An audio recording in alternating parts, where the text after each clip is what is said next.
this tattoo down here, which says everything I wanted but nothing I'll ever need. Is that from something or did you just... No, I made it up actually, so yeah. Cool. I'm deep. Not really that deep.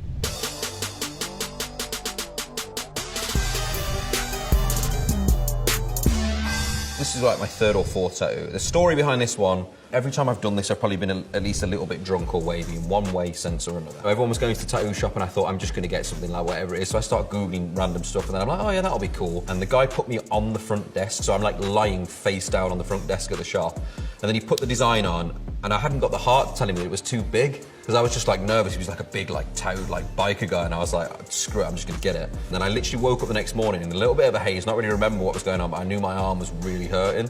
And I was like, oh no. And then I was like having flashbacks of what happened the night before. And I looked down at my arm and I was like, oh my God. Then this was the only tattoo I ever Googled, like, how do you remove tattoos? And on the night time, we were performing on X Factor America. This is my singing arm. I forgot it was my microphone arm. So then bang, like arrows are going up, like it's all working out. And my dad was at home in the UK. He turned around to my sister when my arm came up on the TV. He went, I hope they're bloody stickers. I regretted it massively, but I think what you find with tattoos is like, for anyone who feels like they have a bad tattoo or something out there, like it just becomes part of you. Like it becomes like a little scar on your skin that you keep with you and it's a story and it's a memory of something that you did. And then funnily enough, this actually became my whole Hugo fashion range logo. So it was like one of the best mistakes I've ever made. What was your first tattoo? It's like on my leg here, there's like a little cross on my ankle and a cross on the other ankle to screw your legs to your feet so it keeps you grounded or whatever it was, something stupid. But we got these things. It was like, I thought I'd start at the ankle. I suppose I was like kind of teasing myself into it so I could see what it felt like before I like went in for it. Probably was a little bit of a mistake because I didn't know I was going to end up like this. Well, here we go. I think next, I got this tattoo down here, which says everything I wanted but nothing I'll ever need. And it was kind of like a place in my life where I'd gotten to a certain point of success and it was like really, really cool, but it was just a super lonely atmosphere whenever you get home because you lose a lot of different friends and whatever else. And I was like in this amazing penthouse that I owned, but I was still sad and I was like, oh, it's everything I ever wanted, but it's nothing I'll ever need because all you ever really need is good people around you, I guess.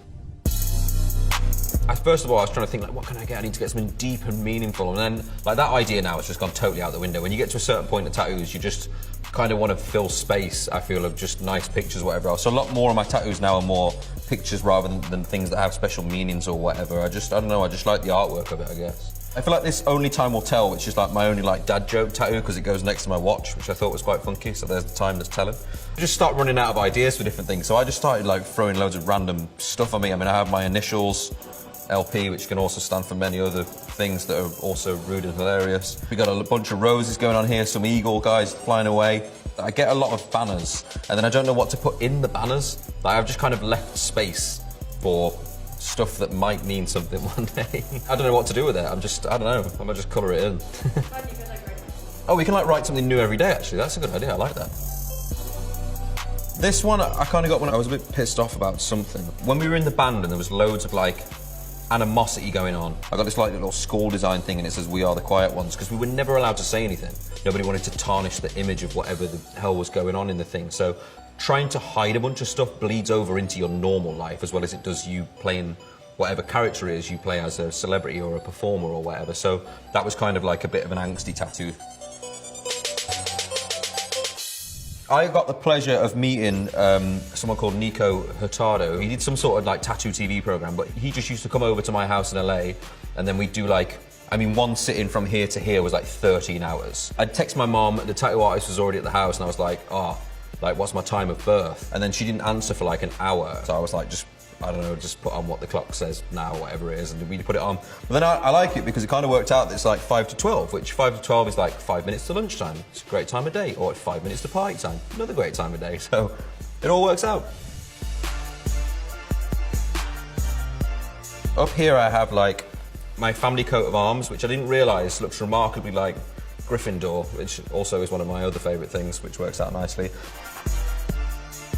Well, there's a lion in the middle, and then there's meant to be something here, my family slogan, which was like, I'd rather die than be disgraced, which I thought my family must have been absolute badasses back in the day, which is cool, which I still have to get that written in. But the detail on this bit in particular is just crazy.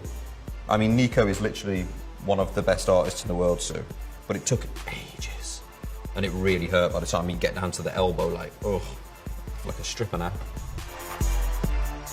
Roman numerals are my X Factor number, but I can't read Roman, so I'm kind of stuck to tell you exactly what they are, but this was like my X Factor number from when I was on the show.